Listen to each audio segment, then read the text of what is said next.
حکم بھی ہو سکتا تھا احمد اللہ، اللہ کی حمد کرو. باقی آگے سورۃ البقرہ میں آئے گا یا ایھا الناس اعبدوا ربکم، انسانیت اپنے رب کی عبادت کرو. اسی طرح فاتحہ کے شروع میں بھی کہا جا سکتا تھا انسانیت اللہ کی حمد کرو. اس کو سمجھنے کے لیے میں آپ کو آسان سی مثال دیتا ہوں. آپ میں سے کن کے بچے ہیں؟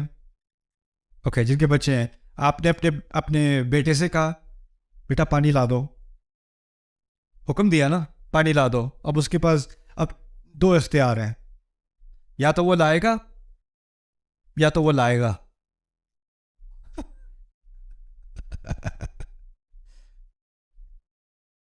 جب آپ عام طور پہ کسی کو حکم دیتے ہو تو بات کیا ہوتی ہے کہ اب اس پہ ڈپینڈ کرتا ہے وہ کرے یا نہ کرے.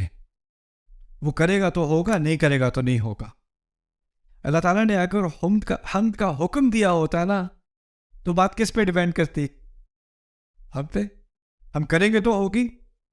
اب حکم ہم نے نہ مانا تو کیا ہوگا؟ نہیں ہوگی، نہیں ہوگی. تو عبادت تو نہیں ہوگی اگر ہم اب نہیں بنیں گے اعبدو. لیکن ہم کرو نہ کرو ہوگی. اس کا تو اب میرے اوپر ڈیپینڈ نہیں کرتی وہ چیز. تو اسی لیے احمدو اور حمدن للہ بھی اس درجے کے نہیں ہے جس درجے کے الحمدللہ ہے. اچھا، اب الحمد سے آگے تھوڑا آگے بڑھتے ہیں. اللہ تعالیٰ کے بہت سارے نام ہیں. ان میں سے کوئی نام بتائیں مجھے جو آپ کو بتاؤ. الرحمن، اچھا، اور الملک، القدوس. اگر میں کہوں الحمد للرحمن غلط ہے؟ الحمد للملک غلط ہے؟ الحمد للخالق، الحمد للرحیم، الحمد للحکیم، الحمد للہادی، الحمد للمتکبر، الحمد للجبار، الحمد للوہاب. سب صحیح ہے نا؟ کیونکہ یہ تمام کس کے نام ہیں؟ اللہ تعالیٰ ہی کے نام ہیں. لیکن ان تمام ناموں میں سے اللہ تعالیٰ نے ایک نام کا اختیار کیا ہم کے ساتھ. الحمد للرحمن نہیں کہا. یہاں تک کہ اب اللہ کا لفظ نکال بھی دو نا تو عربی کے اعتبار سے بات پھر بھی سمجھ میں آ جائے گی. الحمد لرب العالمین الرحمن الرحیم مالک یوم الدین. اللہ کا لفظ میں نے نکال دیا، بات پھر بھی سمجھ میں آ رہی ہے. تو اللہ کے نام کا لفظ یہاں پر اس کا کیا فائدہ ہے یہ سمجھنے کی کوشش کریں. پہلی بات، جب کسی سے آپ کا تعارف ہوتا ہے نا، پہلی بات کیا ہوتی ہے؟ نام. نام. بعد میں آپ کے بارے میں تفاصیل. پہلی چیز اللہ تعالیٰ نے اپنے نام کا ذکر کیا کیونکہ فاتحہ قرآن میں فاتحہ اللہ تعالیٰ سے خود تعارف ہے. اللہ تعالیٰ اپنا تعارف کرا رہے ہیں. اور تعارف میں کس چیز کی زیادہ اہمیت ہوتی ہے؟ نام کی. نام کی. دیکھیے، اگر خالی رب کہا ہوتا تو ایک کنفیوژن ہو جاتی. اس کنفیوژن کا ذکر بھی قرآن میں ہے. آپ کو پتہ ہے موسیٰ علیہ السلام کے قصے میں جو جادوگر تھے، جب انہوں نے اپنی لاٹھیوں کو، اپنی رسیوں کو کھائے جاتے دیکھا تو کیا کیا انہوں نے؟ کیا کیا تھا؟ سب کو پتہ ہے سجدہ کیا تھا نا. اچھا، وہ جب انہوں نے سجدہ کیا تو فرعون ذرا کنفیوز، یہ کیا ہو رہا ہے؟ اس کو سمجھ نہیں آئی بات یہ ہو کیا رہا ہے. وہ سمجھا شاید یہ راؤنڈ 2 کے لیے تیاری کر رہے ہیں یا اب کھڑے ہو کے دوبارہ مقابلہ کریں گے. اب وہ کھڑے ہوئے تو انہوں نے کہا آمنا برب العالمین، ہم رب العالمین پر ایمان لے آئے.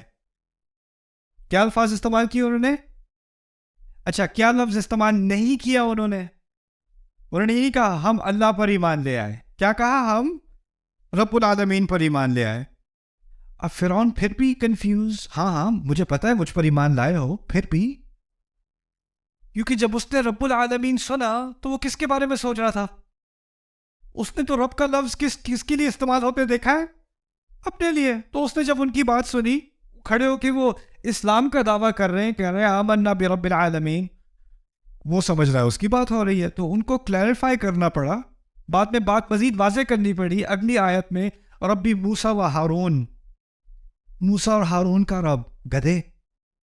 گدھے کا ترجمہ میں نے اضافہ کیا ہے، لیکن بات یہی ہو رہی ہے. جب اس نے رب العالمین سنا تو اس کو کنفیوژن، کیونکہ نام نہیں تھا. نام نہیں. فاتحہ میں تعارف ہے تو نام ضروری ہے. ایک اور بات اس کے بارے میں سمجھ لیں، یہ بھی بڑی بڑی اہم بات ہے. اگر میں کہوں یہ بہت اچھا ٹیچر ہے، میں کس چیز کی تعریف کر رہا ہوں؟ اس کی ڈرائیونگ کی، اس کی کوکنگ کی، اس کی کھانے پکانے کی، اس کے گھر صاف کرنے کی؟ کس چیز کی تعریف کر رہا ہوں؟ اس کے پڑھانے کی. اگر میں کہوں یہ بہت اچھی ماں ہے، میں کس چیز کی تعریف کر رہا ہوں؟ اس کی شاپنگ کی، اس کی بچوں کی تربیت کی تعریف کر رہا ہوں نا. اگر میں اللہ تعالیٰ کی تعریف کروں خالق کے نام سے، الحمد للخالق، میں نے کس چیز کی تعریف کی ہے؟ کیا عظیم مخلوق ہے اس کی، کیا بناتا ہے. اگر میں کہوں الحمد للہادی، کیا زبردست ہدایت دیتا ہے. الحمد للحکیم، اس کی حکمت کی تعریف کر رہا ہوں. الحمد للعلیم، اس کے علم کی تعریف کر رہا ہوں. الحمد للوہاب، اس کے تحفے دینے کی تعریف کر رہا ہوں. الحمد للرازق، اس کے رزق کی تعریف کر رہا ہوں، رزق دینے کی تعریف کر رہا ہوں. کوئی ایسا لفظ ہونا چاہیے جس میں ان تمام باتوں کی تعریف ہو جائے جو میرے ذہن میں ہیں، اور وہ تمام باتیں جو میرے ذہن میں نہیں بھی ہیں ان سب کو ملا کے ایک لفظ میں وہ ساری تعریفیں جمع ہو جائیں. ایک ہی آپشن رہ جاتی ہے آپ کے پاس، وہ کیا ہے؟ الحمدللہ. الحمدللہ. اندازہ کرو، ایک چھوٹی سی ایکسپریشن ہے، ایک چھوٹے سے الفاظ ہیں الحمدللہ، اور آپ اس کو کسی بھی اور طرح کہنے کی کوشش کرو، کچھ نہ کچھ رہ جائے گا، کچھ نہ کچھ کمی آ جائے گی. اور یہ بات یہاں سے ہم شروع کر رہے ہیں انشاءاللہ اپنا سفر فاتحہ کے اندر.